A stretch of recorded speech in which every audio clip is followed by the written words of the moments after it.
हाँ जी, वेलकम सभी का इस चैनल पर इजी बिजी 247 पर। आज हम करते हैं क्लास 10th का सर्कल चैप्टर का एक्सरसाइज 10.2 क्वेश्चन नंबर 12। क्या कह रहा है कि एक ट्रायंगल ट्रायंगल एबीसी सरकमस्क्राइब कर रही है किसको? एक सर्कल को जिसकी रेडियस कितनी है 4 सेंटीमीटर। ठीक है, तो इसकी रेडियस बना देता हूं बेटा 4 सेंटीमीटर। क्लियर है? such that the line segment BD यहां पर पॉइंट क्या है? D है। Line segment BD and DC दिख रहा है आप सभी को, into which BC is divided by the point of contact D। BC divide हो रही है पॉइंट ऑफ कांटेक्ट D से। R length of 8 centimetre and 6 centimetre respectively. पहले किसकी बात की गई? BD की। फिर उसके बाद किसकी बात की गई है? CD की। तो ये CD जो है DC है जो 6 सेंटीमीटर हो जाएगा और BD कितना हो जाएगा 8 सेंटीमीटर रिस्पेक्टिवली उन्होंने बोला है ना, इसलिए। ठीक है, क्लियर है बात? तो हमने अब इस क्वेश्चन को सॉल्व करना है। ओके, बहुत ही आसान तरीके से सॉल्व करेंगे हम। सबसे पहले हम इसको समझ लेते हैं, इसका डायग्राम। ठीक है, और इसमें हम एरिया ऑफ ट्रायंगल का फॉर्मूला लगाएंगे। ठीक है, एरिया ऑफ ट्रायंगल अभी तक आपने कितने तरीके से निकालना सीखा है? 9th क्लास में और 8th क्लास में, मतलब 9th क्लास में दो तरीके सीखे आपने एरिया ऑफ ट्रायंगल निकालने का। एक तो हेरेंस फॉर्मूला से, है ना, S under root S minus A S minus B S minus C, वो वाला तरीका याद आया? और एक तरीका कौन सा है? एक और तरीका कौन सा है एरिया ऑफ ट्रायंगल निकालने का? 1/2 बेस मल्टीप्लाई बाय हाइट। उस चीज का हम फॉलो कर उस चीज का यूज करके हम इस क्वेश्चन को सॉल्व कर पाएंगे। अनदर वे थोड़ा मुश्किल हो जाएगा। ठीक है, तो आसान तरीका वही है कि मतलब कि एक हेरेंस फॉर्मूला के तरीके से पूरी ट्रायंगल का एरिया निकालें और 1/2 बेस मल्टीप्लाई बाय हाइट से पूरी ट्रायंगल का एरिया हम लोग निकालें। ओके, क्लियर है बात? तो देखिए बेटा, हम शुरू करते हैं। क्या हो गए? तो यहां पर देखिए बेटा, सबसे पहले हम क्या कर देंगे? ज्वाइन कर देंगे। इधर पॉइंट ऑफ कांटेक्ट के नाम दे देते, जैसे D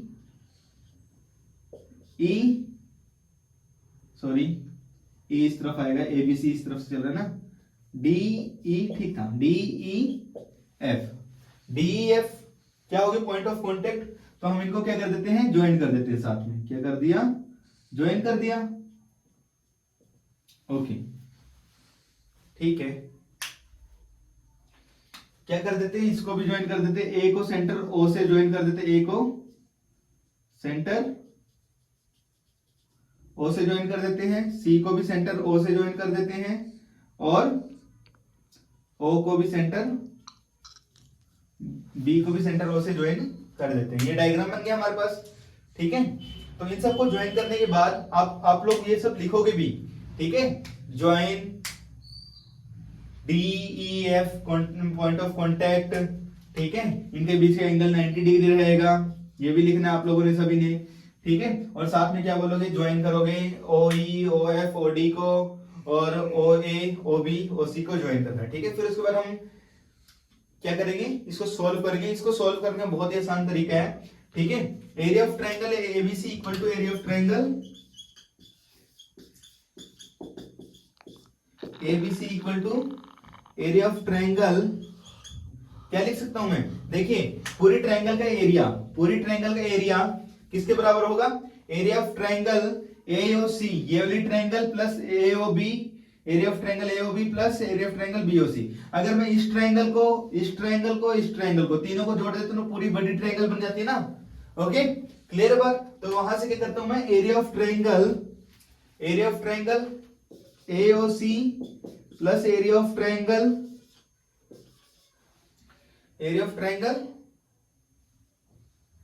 AOB and area of triangle AOB visible है सभी को? Area of triangle BOC। Okay ji,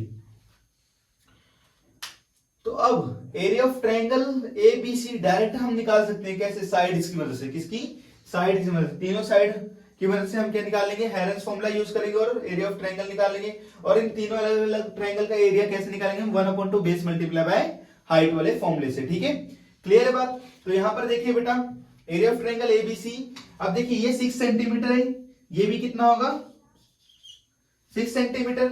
reason क्या होगा, टेंजेंट्स किसी एक्सटर्नल पॉइंट से जब सर्कल पर फॉल करती है तो उनकी लेंथ क्या होती है, आपस में इक्वल होती है, थ्योरम 10.2 के अकॉर्डिंग। ठीक है, ये बात समझ आई आपको। सिमिलरली यहां पर अगर 8 सेंटीमीटर तो ये भी कितना हो जाएगा 8 सेंटीमीटर। क्लियर है बात? ठीक है, same reason, tangent from external point B on the circle with centre O. Clear है बात? अब देखिए ये तो मुझे पता नहीं है एफ कितना है, तो एफ को मैं अगर एक्स मान लेता हूं तो ये भी कितना हो जाएगा एक्स। क्यों? क्योंकि tangent from external point A to the circle with centre O. Clear है बात इतनी? ओके, तो अब देखिए बेटा मुझे सारी साइड्स की वैल्यू पता लगी है ना। तो हेरेंस फॉर्मूला में सबसे पहले क्या फाइंड करना होता है, हमने एस फाइंड करना होता है। S equal to A plus B plus सी।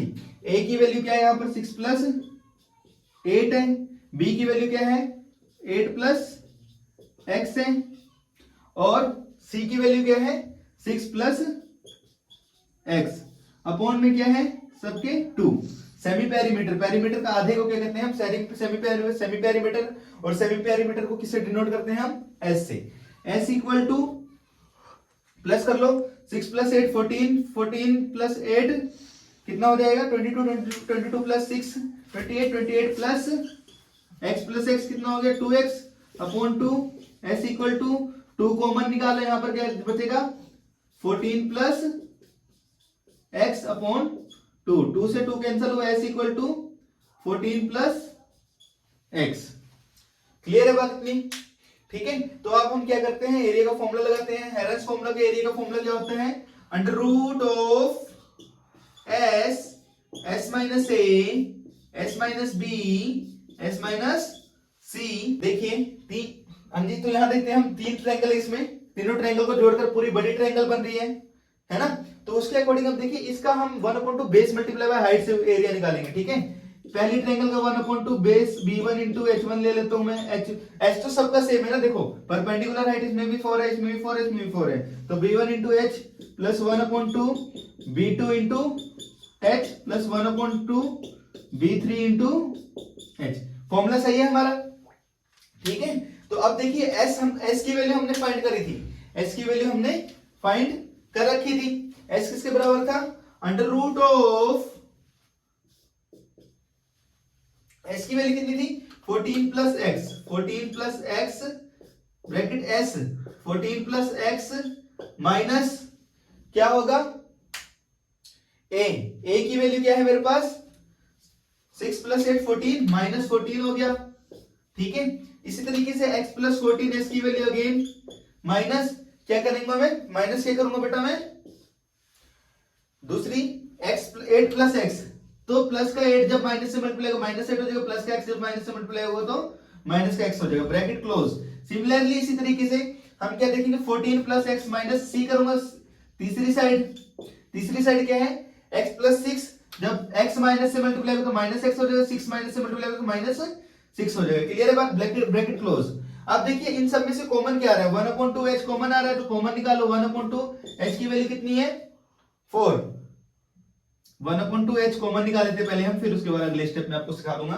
तो b1 plus b2 plus b3 आ जाएगा अंदर। क्लियर बात इतनी? ठीक है, प्लीज आप इसका स्क्रीनशॉट ले लो। तो देखिए यहां पर क्या कर सकते हैं हम, सॉल्व करते हैं अब इसको।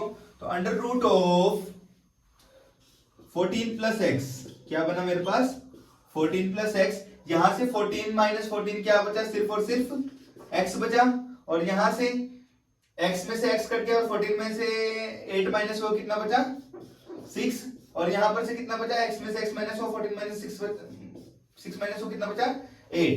ओके, इतनी बात समझ आ गई। अब देखिए 1/2 h की वैल्यू कितनी है यहां पर 4, b1 की वैल्यू कितनी है, मतलब पहली साइड बेस यही है ना 14, और दूसरी क्या है 8 प्लस x, और तीसरी क्या है 6 प्लस x। क्लियर है बात इतनी? अब देखिए यहां से देखिए एक लाइन से सॉल्व करते चलते हैं हम, है ना, ताकि कोई कंफ्यूजन ना हो। ठीक है, तो यहां पर देखिए 14 plus x into x, 6 into 8 कितना होता है 48x, हो गया। यहां पर देखिए बेटा 2 की वैल्यू 2 1 पर, 4 2 पर, 2 बाहर है, अंदर क्या है 14 प्लस 8 कितना होता है हमारा 14 plus 6 how much 14 plus 8 how much 22 22 plus 8 6 22 plus 6 28 plus 2x। Clear बात इतनी। अब देखिए इनमें से कॉमन क्या आ रहा है 2 पहले से था 2 और कॉमन आ गया, अंदर क्या बचा 14 प्लस x। यहां पर भी देखिए under root 14 plus x 48 x। जब स्क्वायर रूट है उस तरफ जाके क्या बन जाएगा स्क्वायर बन जाएगा, हम लिखेंगे squaring on both sides, squaring on both sides. ठीक है, तो क्या हो जाएगा यहां पर बचेगा 14 प्लस x और 48 into 48 x equal to 4 14 plus x का स्क्वायर और 4 का स्क्वायर कर दिया मैंने।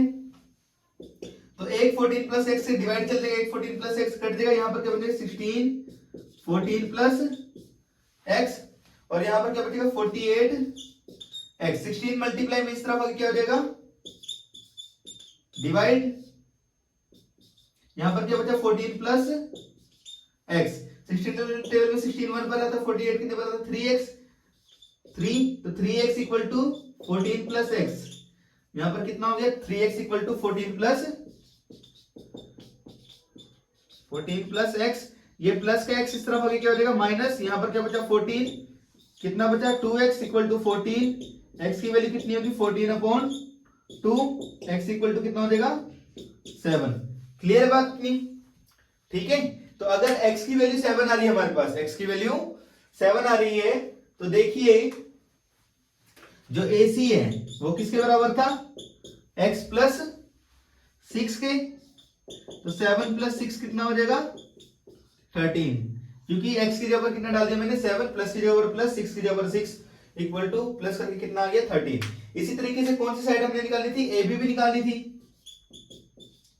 AB कितनी है हमारे पास x plus 8 which is equal to 7 plus 8 equal to 15, और जो हमारा तीसरी साइड थी बेटा BC वो तो साफ साफ हमें दिख रहा है 6 प्लस 8 कितना है 14 सेंटीमीटर। क्लियर है बात, यहां पर सेंटीमीटर भी लगा लो।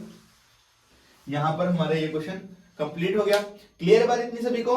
Okay, thank you so much. Subscribe कर लेना भाई, सब्सक्राइब कर लेना भाई।